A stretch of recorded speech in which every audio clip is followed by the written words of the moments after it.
Cait watched Garrett disappear into the store, his body gliding athletically with every step. His lean thigh muscles teased the thin fabric of his slacks. His broad shoulders defined the white dress shirt. His tasteful silk tie embraced his neck. For a moment she almost envied the inanimate object. Then his long fingers brushed through the dark hair casually, leaving a feathered streak of hair upon hair in the back. He was masculine beyond belief. How provoking. There shouldn't be any impulse of attraction at all. She should despise him. She shouldn't want to squeeze him like a double roll of Charmin. Darn it. It had been so much easier to hate him before they'd met. Yet every minute she spent with the guy raised her curiosity, and not always in a good way.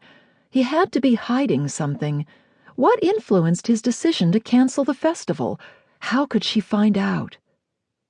She pursed her lips and turned her attention to the dashboard. More gadgets than a flight simulator. An excessive, irritating display. But one thing seemed certain. From the look of his car and his clothes, the guy had money coming in from somewhere. School gossips told her he'd worked with companies out east in the past year, but she sensed there was more to the story. She stared at the front windshield. A moth and a fly played tag on the other side of the glass. Hard to say who was winning. But after 20 seconds and 16 glances at the door to bookends, she no longer watched their chase.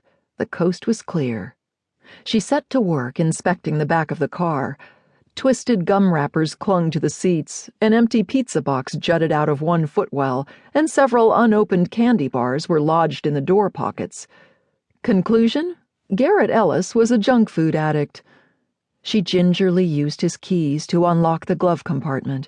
She'd never done anything like this in her life, and her heart pounded as she shuffled through the papers. The other teachers talked big, but were they there to help now? No. She reminded herself of the festival and her mom, took a deep breath, and then scanned the sheets before her. Nothing unusual. An insurance card made out to Garrett M. Ellis of New Haven, Connecticut. The address didn't ring a bell. No elaboration on that middle name. Why didn't he want to tell her what it was? She relocked the box and reached below her seat, sliding the black fabric case out to a spot between her ankles. What kind of music did Budget Man listen to? She lifted out a couple of CDs. Aretha Franklin? The Les Miserables soundtrack? She replaced those, grabbed another handful. Big band hits of the 1940s. Elvis.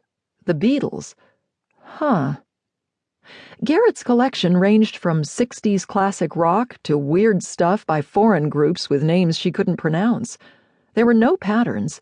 Her head spun, trying to assimilate the variety. Devo alongside Def Leppard. Michael W. Smith next to Moby. Sinatra and Sting. What did such diverse, almost frenetic musical preferences say about a man? Could his opinions be swayed easily? Every Breath You Take is a great tune, huh? She jumped. Garrett peered at her through the open window as she looked between him and the Sting CD in her hand. It's a little stalkerish, but I like the beat, and it'll always be a favorite of mine, even though he was with the police then, he said, scrutinizing her every movement. Eclectic musical collection, she admitted, wondering what to do with this new information about her adversary. She didn't like how this knowledge personalized him, how she'd forever associate Sting with him. She liked Sting. I've got varied and unusual tastes, in all things. He grinned at her. Not just talking about pop culture now, was he? She felt the unfamiliar sizzle of sexual chemistry between them. The hairs on the back of her neck sprang to attention. The oxygen in the car ceased to be abundant enough to support human life forms. Oh, God, no. Anything but an ambitious, power-hungry man. Anyone but someone who will lie to me again and break my heart. She forced her eyes shut and tried to block out the uninvited emotion. She'd fight it.